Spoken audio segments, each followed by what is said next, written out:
आपसे माजी का एक ऐसा वाकया बयान करूंगा कि आपने कभी भी ऐसा होते हुए नहीं देखा होगा।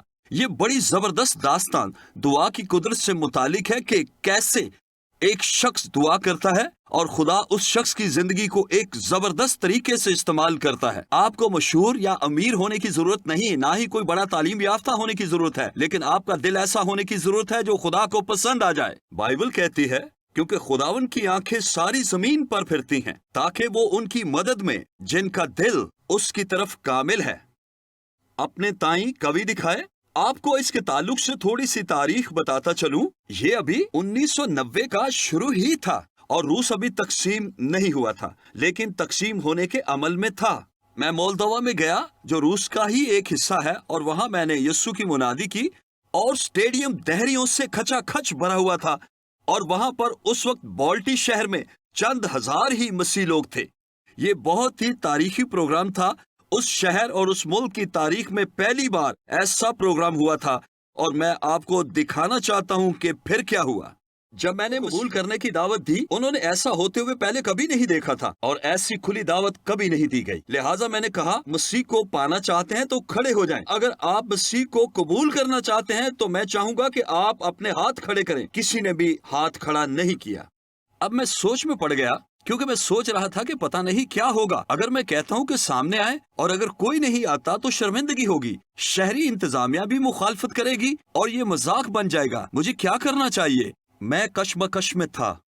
ऐसा ही था, जी हाँ, जब मैं बोल रहा था, दुआ कर रहा था और मैंने कहा, ऐ खुदावन मुझे बता कि क्या करूं। बिलाखिर मैंने कहा, ठीक है, अगर आप मसीह को जानना चाहते हैं तो गुजारिश है कि यहाँ सामने आ जाएं।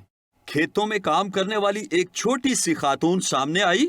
ये खातून आई और वो देखें उसके हाथ में फूल है और वो आ रही है और वो वाहिद खातून सामने आ रही है। वो लोगों में से निकलकर स्टेज की तरफ आ रही है और उसे कोई परवाह नहीं कि कौन क्या सोचेगा या क्या कहेगा। बस वो खुद ही मेरे सामने आई और सामने आकर खड़ी हुई और स्टेज की तरफ हाथ बढ़ाते हुए मुझे फूल पेश किया। अब ऐसा करने के बाद वो घुटनों के बल हो जाती है और खुदावन को पुकारना शुरू कर देती है। जो ही उसने खुदावन को पुकारना शुरू किया तो सैकड़ों लोग उसके पीछे पीछे आ गए और जैसा कि आप देख सकते हैं, आखिर में 2000 लोग सामने आए और अपने दिल खुदावन यीशु मसीह को दिए। ये सब इस खातून की वजह से हुआ जो बाहर निकलने में अपनी जिंदगी खुदावन को देने और उसे पुकारने के लिए रजामंद हो गई। ये कहानी का इख्तिताम नहीं है। जब मैं अमेरिका आया तो मेरी बीवी जो रफाकते खवातीन की लीडर थी मिलकर दुआ कर रही थी। साल हर साल तक उन्होंने ऐसा किया और वो खवातीन मोल्दोवा के लिए दुआ कर रही थी। उनमें से एक खातून ने मुझे फोन करके पूछा कि सैमी, क्या मैं आपके दफ्तर आ सकती हूँ?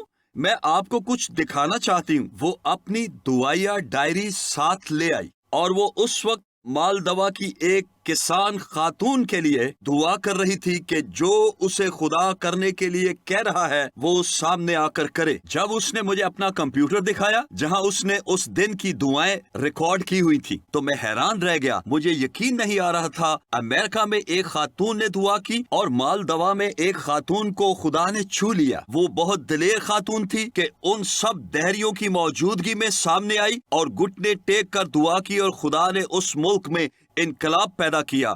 एक दुआगो शख्स के वसीला से सारे मुल्क का मुस्तकबिल बदल सकता है। क्यों ना आप भी उस एक दुआगो शख्स की तरह अपने आप को बनाएं।